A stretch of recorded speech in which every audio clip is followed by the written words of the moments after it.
There was a woman who was doing cleaning houses, and she found that if she did commercial cleaning, that she could make more money. And then she found her way into a hospital, and she found out that biohazard cleaning is the most lucrative form of cleaning because you have to be trained in it. There's specific procedures so you don't spread bio waste. And that's where the business taught the entrepreneur. She realized that she could become a facilitator of this training.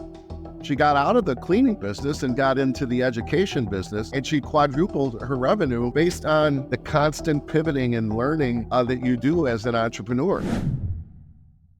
Well, what you're doing with Biz Starts looks really amazing, and I have a similar passion for entrepreneurship.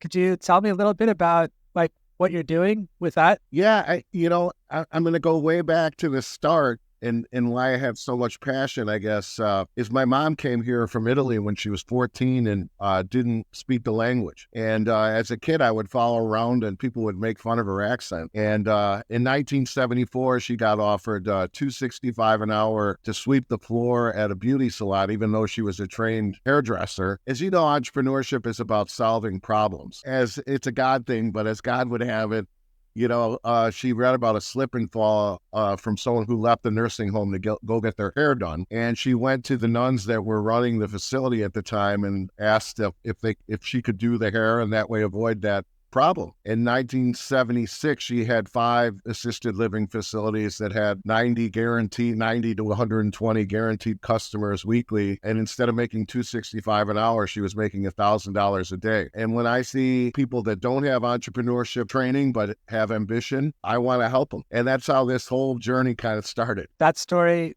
mirrors my grandma's story. Just across the Adriatic pond in Croatia, came to Canada, didn't speak a lick of English, picking worms for fishermen, worked her way up to being a member of the Academy Motion Picture Arts and Sciences.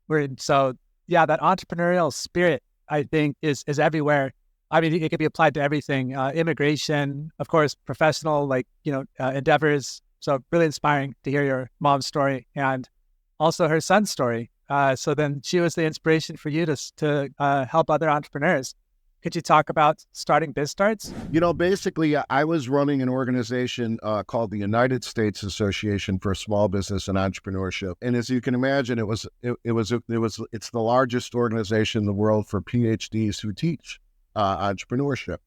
So it's kind of like the AMA is for medical doctors, USASB was for doctors of entrepreneurship. And I was on the board of directors of Biz Starts. The Milwaukee area is rich in resources for people who have money. And long story short is entrepreneurship is being taught at 11 universities within a 40-mile radius of Milwaukee. Entrepreneurship is being taught at groups like Generator and Scale Up and the Commons in Milwaukee. And I said, well, why don't we really solve a problem and teach entrepreneurship to non-traditional entrepreneurs, people who have no resources. And this was about 5 years ago. Another thing I know about entrepreneurship is you're not going to do well unless you're truly solving the problem. For one, you're solving it better than anybody else. So it has to look different than your competition and better. And so I went and found out who is the best right now teaching entrepreneurship for people with no resources.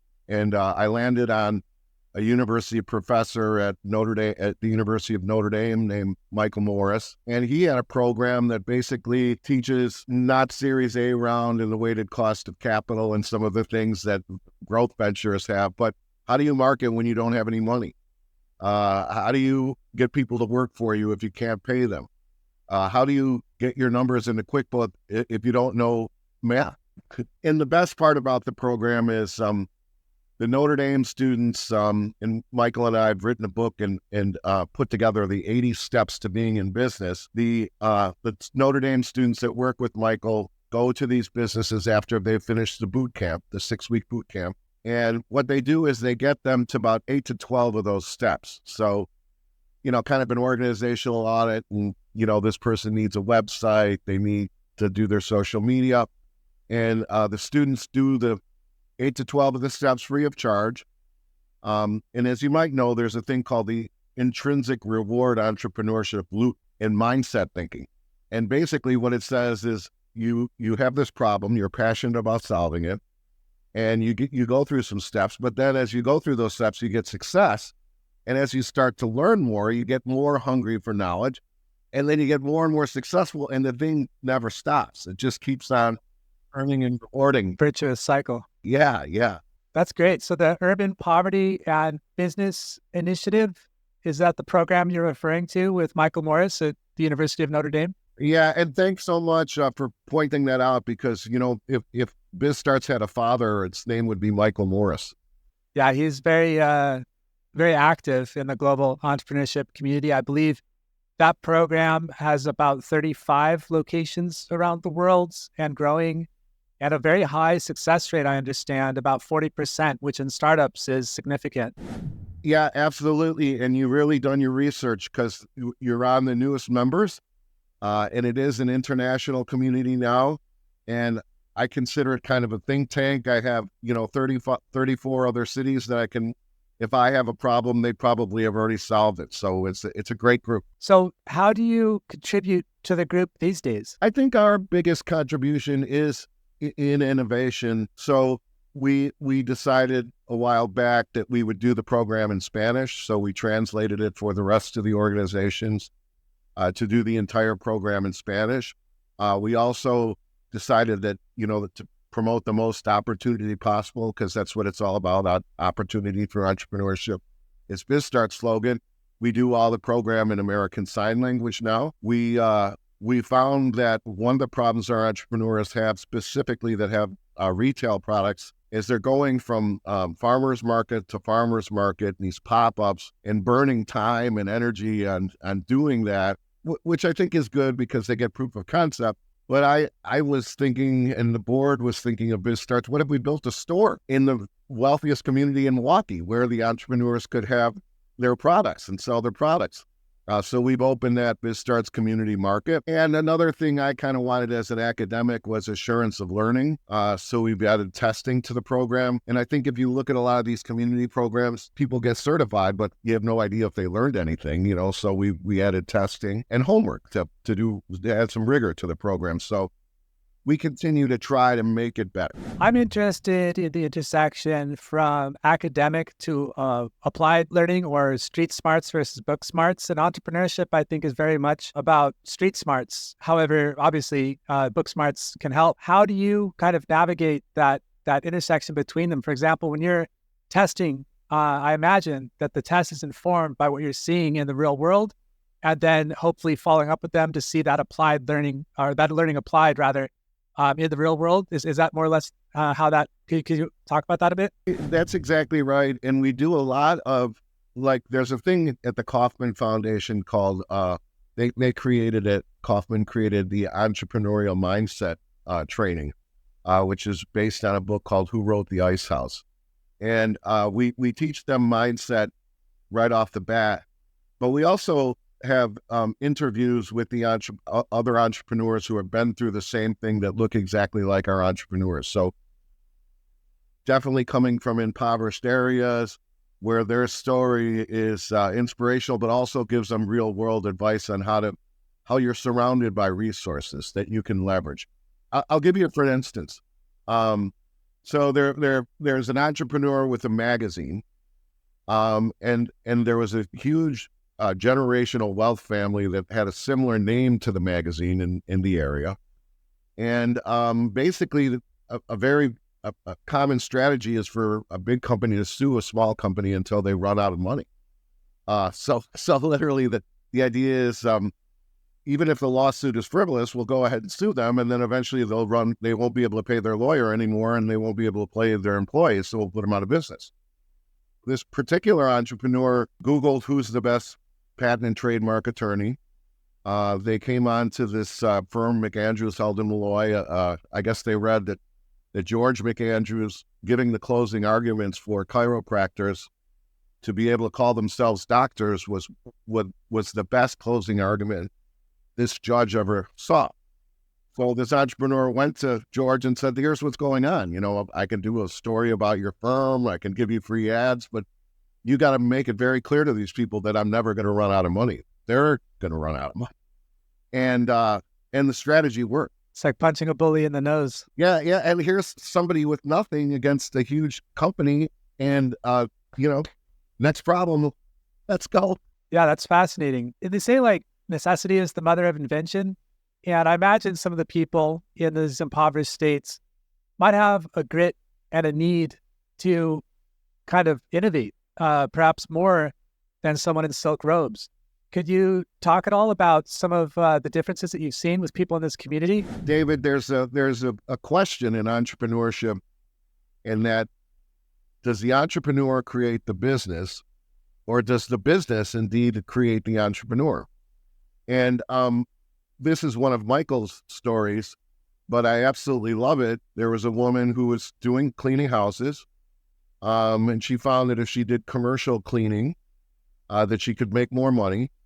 And then she found her way into a hospital, and she found out that biohazard cleaning is the most lucrative form of cleaning, because you have to be trained in it. There's specific procedures so you don't spread bio waste or germ contamination. And that's where the business taught the entrepreneur. She realized that she could become a facilitator of this training. She got out of the cleaning business and got into the education business, and she quadrupled her revenue based on the constant pivoting and learning that you do as an entrepreneur.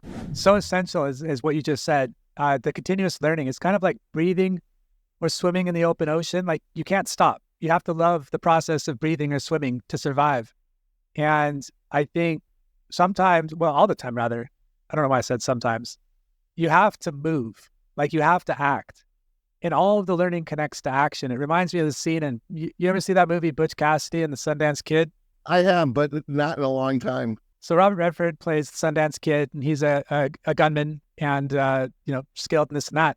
But they're in this job interview, and the guy tells him, the recruiter, if you will, the interviewer tells him to stand still, aim at the target, and shoot. Very simple.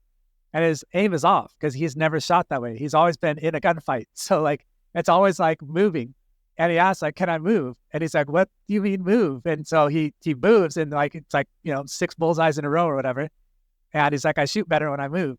And so, but I feel like we learn better when we move. And so it's like, oh, I don't know what to do. I've got analysis paralysis. And am I going to get a perfect score? Am I going to get judged by putting myself out there? It's like, yes, you will, but you also learn and you'll get better. And, that's just part of the process. So I think sometimes we're waiting for perfection to throw our hat in the ring, but sometimes we don't even know what we're aiming for. And I like what you said, where the industry or the company kind of chooses the entrepreneur, or makes the entrepreneur rather. Yeah, I love that insight. There's another movie called Gattaca. I don't know if you've ever seen that. Oh, I love that one too. Yeah. But there's that scene when they're swimming, and he mentions he never saved anything for the swim back. Like how did you swim further than me when I have all the capability in terms of anatomy? And it's true. You can't think that you're ever going to sink. You don't save anything for the way back. So it seems that there's advantages and disadvantages. You mentioned some of the capital at your disposal when you're the incumbent. And I look at the global, maybe broad speaking, the global market, and it seems that some innovation is likely going to come from emerging economies that just can't come from developed economies. And I was curious if you've seen any sort of trends in that regard. In our particular case in Milwaukee, I haven't yet. I think, I would honestly encourage you to get Professor Morris as part of this program, because I'm sure he has several stories. Well, I interviewed him actually. I'd love to have him back on it as well. Yeah, so no specific stories from my end. One other thing I can mention to you is, the poverty and entrepreneurship problem we've decided at BizStarts is more than just creating entrepreneurs. And I gave a plea to our board of directors. I said, even if we're at 40%, that means that 60% of our businesses are not going to make it, and that our entrepreneurs may be discouraged. And at BizStarts, we fall forward. So what we started to do was find credentialed learning. So for the retail store, they get a credential from Florida State University. It's taught to them by a Florida State University professor. And then they get that credential, which is actually a certificate where if you call the registrar's office at Florida State, yes, indeed, this person did take and pass this class. We're working with Marquette to do the same thing with online marketing strategies, which is very popular right now, and operations strategies. In fact, the learning that they get from us that was originated at Notre Dame is also a credential. So our feeling is if we stack the credential and the person has a job interview, and there are candidates head to head against each other, the one that's credentialed will be the one that is more successful in landing a job. So we've kind of expanded the strategy to create more opportunity just in people getting hired. Yeah, teaching people to fish. So even if they don't succeed perhaps on that first endeavor, although hopefully they do, they have a much higher probability of applying those learnings into the next act. I imagine that's kind of the focus. Yeah. Yeah. And you know, it's funny that I feel like, you know, I learned when I went through the facilitator training about this intrinsic rewards loop, but I feel like I'm stuck on the hamster wheel. Like every, I just keep the BizStars is creating me a lot more than I contributed to BizStars. Yeah, well, that's what life's about, right? And you become part of the ecosystem. And it's really interesting. And seeing, like I mentioned earlier, just kind of seeing where that leads you. Like you may think you're going to do one thing, but in kind of acting that out, you discover it's a completely different place that you belong. And I think that's interesting to hear. That's the same with you and BizStarts. So what are some of the, like, can you talk at all about some of the people that you've helped? Like, are there any kind of entrepreneurs at top of mind that you'd like to share, like a case study? Yeah, certainly. You know, Ruben Guyana came to my office as a former federal inmate. And he, you know, the thing about Ruben was he was so thankful. Like, he was like, you know, I can't believe that someone like you is spending time like me. And I'm just like, and he told me this. I didn't tell him, you know. Actually, he told me, you know, that we can't judge people on their worst day. We have to look deeper. But I think that was in my heart anyway. And Ruben said, you know, do you accept somebody that's been incarcerated? And I said, you know, we'll accept anyone. I can't judge anybody. I have loads of problems. You know, I at one time when I was an entrepreneur, I had a 550 credit score because I was, you know, spending everything on my credit cards, you know. So and you know, there are other stories, but I'm certainly not perfect. Ruben went through the program, and his passion was, you know, he decided his passion was helping formerly incarcerated people have a better shot at life, you know. And he started a group, a for-profit company. It was a tech company, actually. It is a tech company called The Way Out. And Ruben, when he came in, really did not know entrepreneurship or applied. We did some work with him on how to sell to big clients, like a more consultative selling approach instead of saying it and spraying it, going in and asking a lot of questions and not saying anything and writing down the answers and then doing a proposal that fulfills what they want based on what they answered. And he started landing big corporate clients on this job platform that he had. And Ruben was named 20 people to watch in 2022 by the Milwaukee Business Journal. And he was firmly on, I call it the hamster wheel, but it's the intrinsic rewards entrepreneurship loop or whatever. We have another lady and her husband, Anomalous, and who runs an Anomaly Catering. She ended up learning the entrepreneur thing. She really didn't think she had a chance at starting a catering business. She now landed catering for the Milwaukee Public Schools.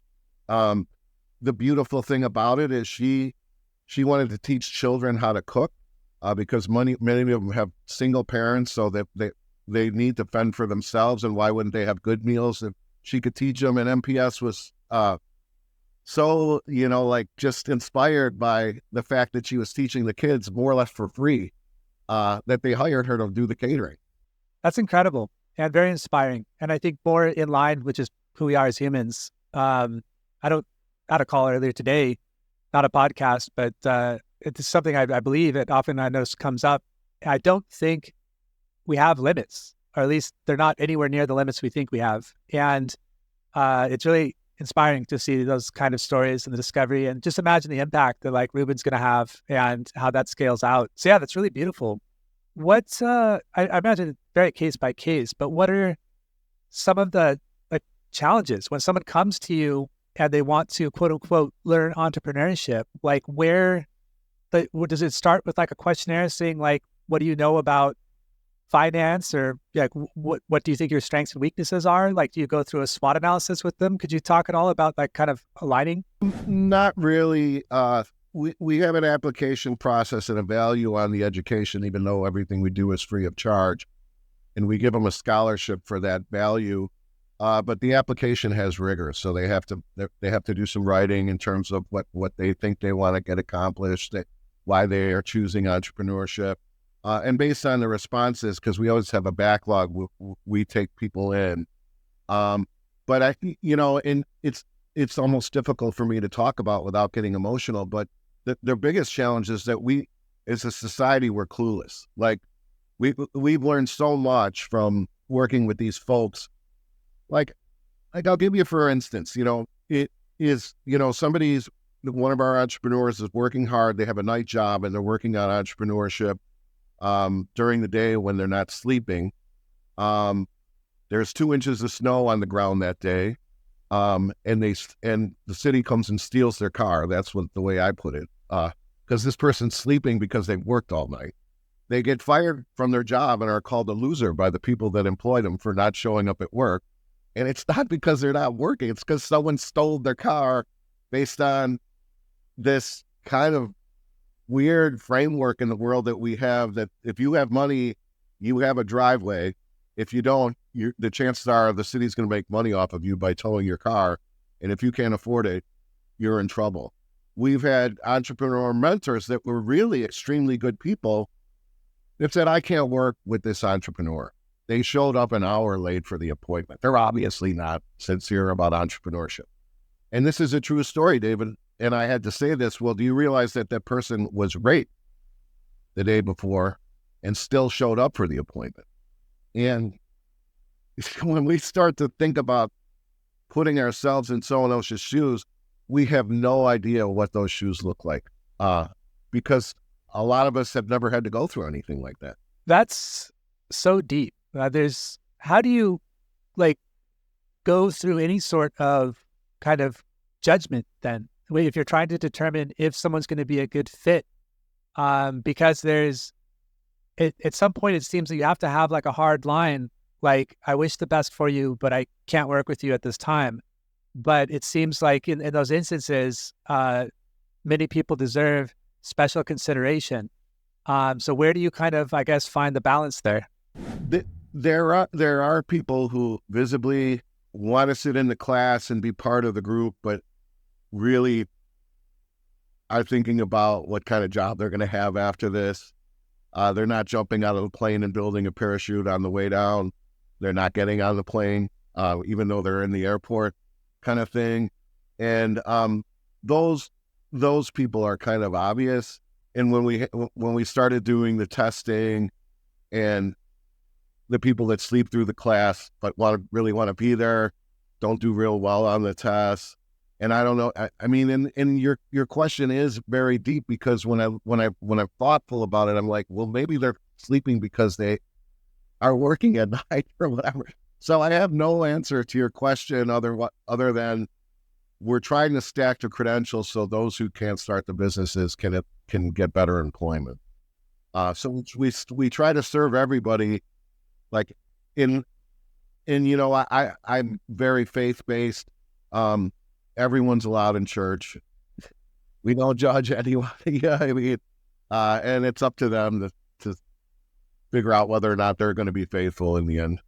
Yeah. I guess we've got to, on one hand, it sounds like a cliche, but take things as they come. Kind of the entrepreneurial process, like testing and iterating.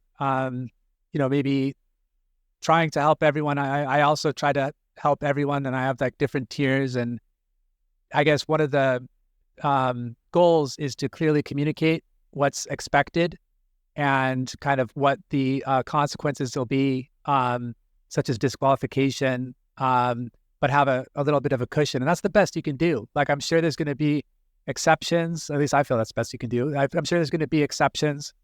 But if you look at like the broad kind of effort, hopefully the majority of the time that was the right decision. And then you can always upgrade your model with new information. Right. And always evolve too. And maybe there's a way to have the classes at a different time, specifically for people who have to work at night, like maybe a 3 to 11 course, or maybe there's ways to make up materials in class that they miss because of unforeseen circumstances, or take the softest line possible. Yes, I agree. And actually, it made me think of something else too, and that's knowing when you might not be the best person for that particular role too. Like, there's an ROI involved with trying to become something you're not, like addressing a weak spot, versus just being aware of it and networking for it. And that allows you to kind of build your lattice work, your structure, so that you can perform superhuman, things like building buildings and stuff like that. So in the case of maybe like Ruben, who's been incarcerated, sounds like you managed to do just fine there. But like, for example, if someone doesn't have that experience, understand all that might be involved there, maybe like now Ruben is in that network and he'd be better able to help guide them. I think that also helps too, like recognizing that. Yeah, there's actually there's a video that I'll send you, but it tells Ruben's story. And somewhere in the video, Ruben says, one day I want to come back and teach this class, and at the very end of the video, you see that Ruben's getting a standing ovation in front of, the 5th cohort when he was the 1st cohort. And I just love that, because and the thing is that to me, in terms of Pacific Rim or those cultures, the idea that a student becomes a teacher is the highest point, So we try to bring everybody back that wants to teach, that's successful, and they do a wonderful job. And what's even better is as a semi-academic, is what I like to call myself, because I'm a practitioner also. So yeah, the idea of the tail wagging the dog is like the biggest part of BizStarts. We love that. And so as a semi-academic, I know that people learn 40% more if the person that's teaching them comes from their circumstance. And I don't want to rob people that 40%. So when we started with certain teachers that looked like Michael and I, now there's Black and brown teachers and people just that came from poverty that are neither Black and brown, but obviously identifiable. And that's what we're rounding that class out to be now. It's like just people who are former students that now teach the classes.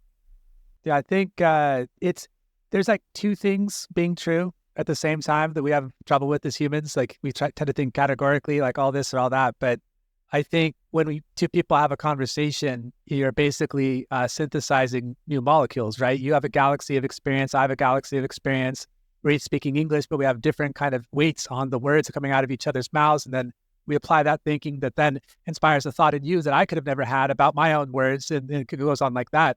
So I think there is something to be said about learning from someone who shares your path or has been where you have been, but then also having like a network of people that are on different paths. And then you could see like, whoa, there's actually like crossover. That's kind of where I'm coming from anyway. There's like crossover with like someone in Vietnam and someone in like France. Like, I never thought that, or like engineering and like art or something. And it's like, just these unexpected overlaps through storytelling. You can kind of have that human element, realize that I like to call them kind of outsider insights, or have this like new perspective on something where you don't quite belong.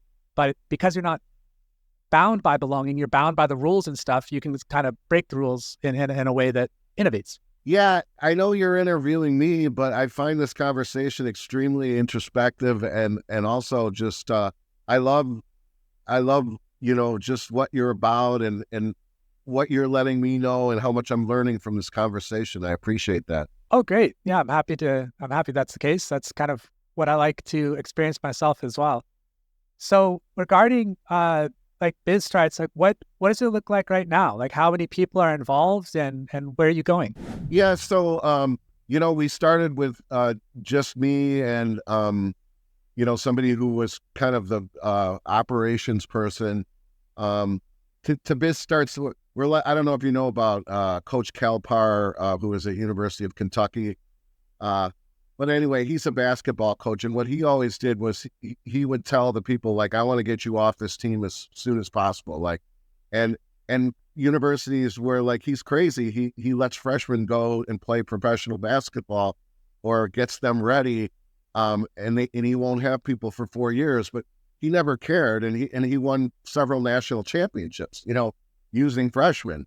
And the first person I worked with ended up a year later running an organization. Then I got another person who sat through the program and decided that she and her boyfriend were going to start a videography business, and they left. I have another person that went to law school, and I have another person who's getting ready to leave me now to start her coffee roasting company.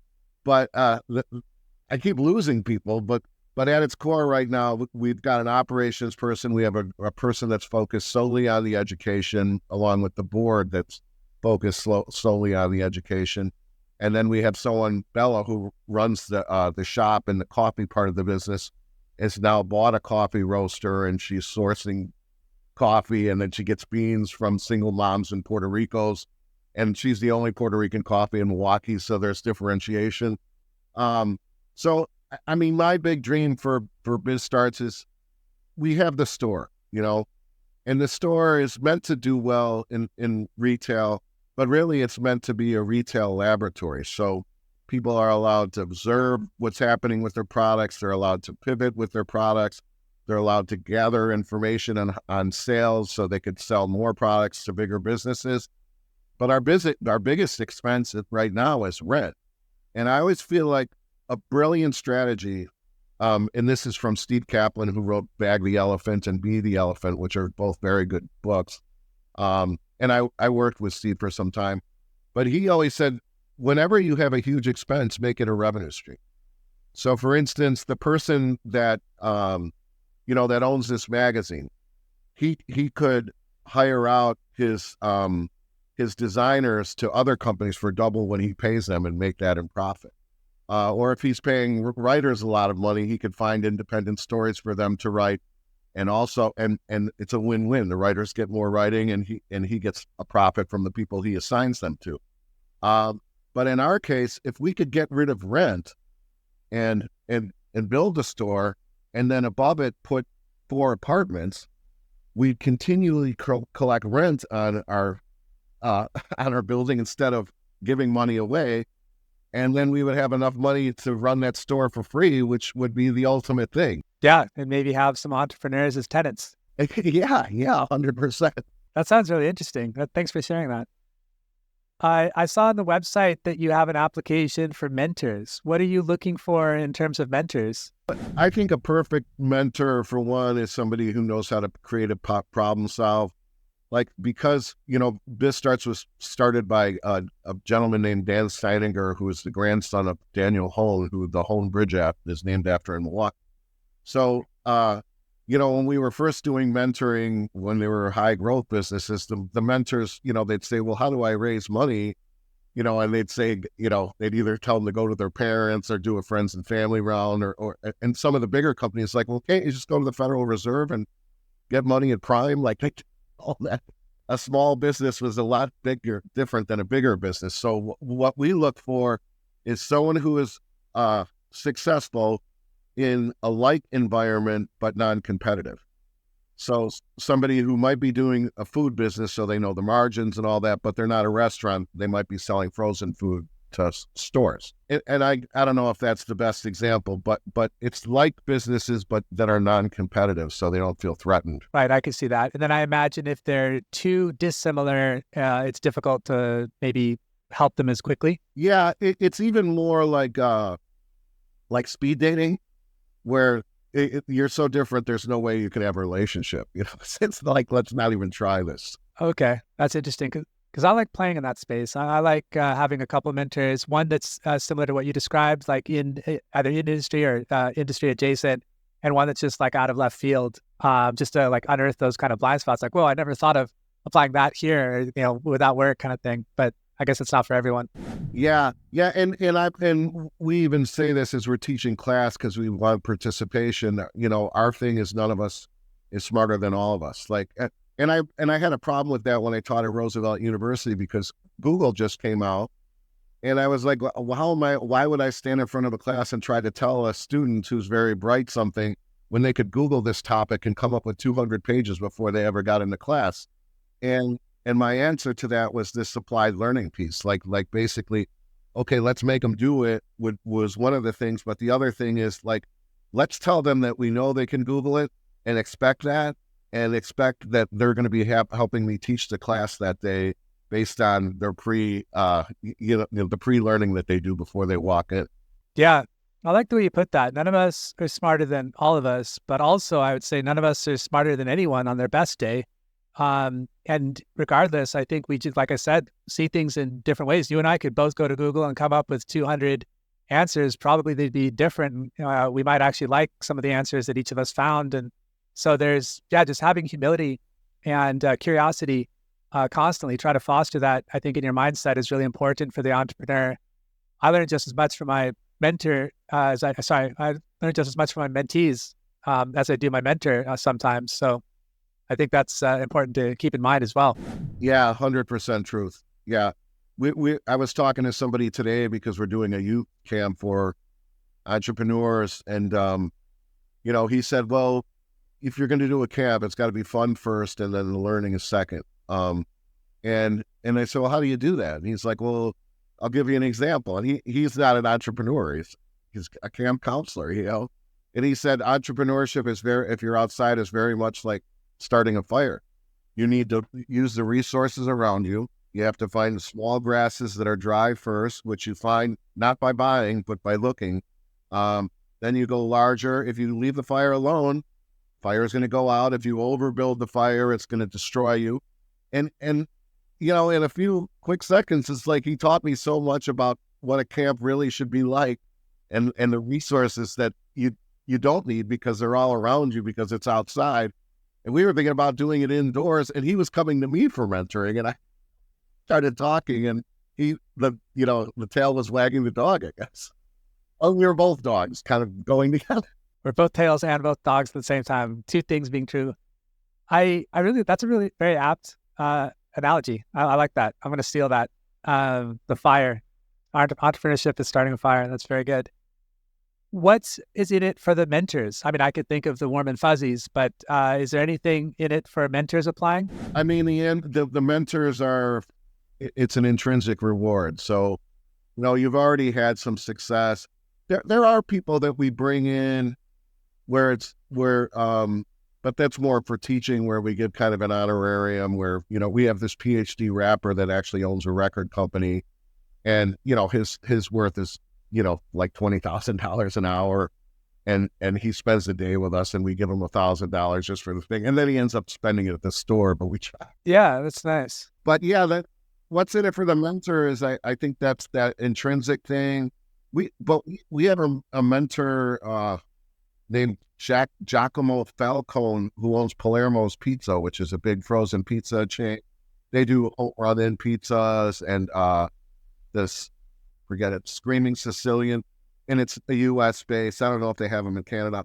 But long story short is one of our guys, Alan Goodman, does desserts, and it's a great story. So he's at a book signing because Peter Fagan, who owns the Bucks, is there, and he comes up with a personalized cupcake, gives it to Peter, and then Peter goes, "You want to do these at the Bucks games?" And then Giacomo was his mentor, and he's like, "Hey, you interested in merger? Like, us bringing you in and then you being a partner?" And so sometimes the mentors benefit as much or more than the people that they're serving. Yeah.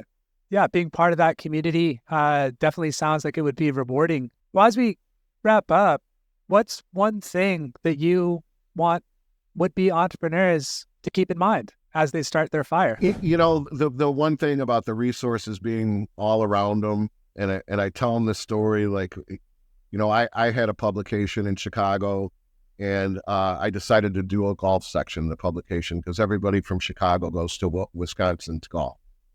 And the first thing, there's a place called the American Club in Kohler, Wisconsin. And Kohler is the bath company, the bath line or whatever. And the lady said, we're a 160-year-old company. Why would we buy anything from you? You're a startup, And I said, how about this? I'll trade you the back page of the publication if you let me spend a few nights here so I can travel to these other golf resorts in the area. Well, you can imagine what happened when I went to my other accounts. I was like, well, I got Kohler with the back page, so you can't have that. But, we could talk about these other pages. Well, when they heard we got Kohler, they all wanted to buy ads. I came back and my wife was like, how was your little golf trip? And I dumped out an envelope full of 40 checks, for $2,000 each. And she was like, oh, honey, but when somebody's on you and you think you're striking out, that's the time to be resourceful and let them know your value. And there's never, like you said, it's never no. The door is always open, and they need to learn how to leverage the resources and not give up, and realize at the end of the day, the business will grow them if they don't give up. Yeah, great message. And where can people follow what you're doing? We have a newsletter that they can sign up for. So, with me, it really, like, whenever I get a call from a reporter, it's usually me sending them to an entrepreneur so they can tell our story. And our newsletter is the same way. Like, this is an incredible board that Dan Snyder put together with C-level suite from Harley and Marcus and, Baird, to name a few companies. So the board, you say you claw your way to the top. The board lifts me up, and the staff lifts me up, and the people we serve lifts me up. And so everything's in the newsletter. That's how they can keep in touch with us. That's great. We'll put that link in the show notes. And thank you very much for speaking with us today, and also for what you're doing. It's really amazing. Yeah, thank you, David. And appreciate all your insight, and really one of the best conversations I've ever had.